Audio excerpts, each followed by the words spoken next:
कोकण क्षेत्र में इन दिनों गर्मी अपने चरम पर है। तीव्र धूप और तापमान में लगातार वृद्धि के चलते जहां आम नागरिकों को असहजता और जलन का सामना करना पड़ रहा है, वहीं इंसानों के साथ साथ मूक प्राणी, जानवर और पक्षी भी इस भीषण गर्मी से बेहाल हैं।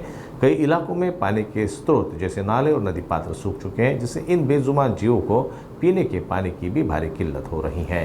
तेज गर्मी के चलते मूक प्राणियों की प्यास बुझाने के लिए शिवगंध प्रतिष्ठान ने सराहनीय पहल की है।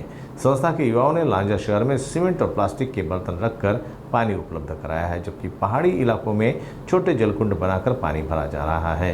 सप्ताह में 2 बार जल आपूर्ति की जा रही है। इस पहल को समाज में जागरूकता फैलाने और मूक प्राणियों के प्रति संवेदनशीलता बढ़ाने का प्रयास माना जा रहा है।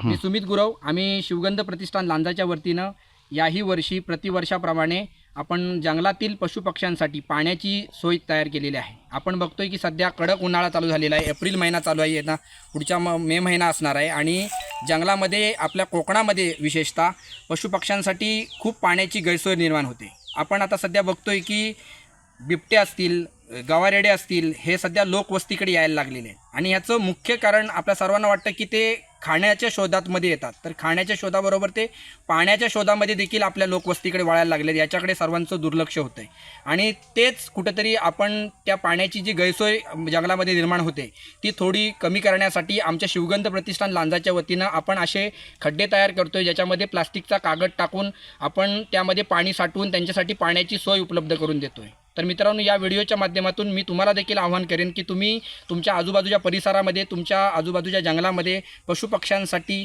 नक्की पाण्याची सोय निर्माण करा आणि हे जो काही वन्य प्राणी आणि माणसातला जो संघर्ष दिवसेंदिवस खाण्याच्या आणि पाण्याच्या गैरसोयीमुळे वाढत चालला आहे, तर माझी या व्हिडिओच्या माध्यमातून वन विभागाला देखील विनंती आहे की तुम्ही याकडे लक्ष देऊन फॉरेस्टमध्ये आणि तुमच्या आजूबाजूच्या भागामध्ये वन्य प्राण्यांसाठी नक्की पाण्याची सोय निर्माण करा।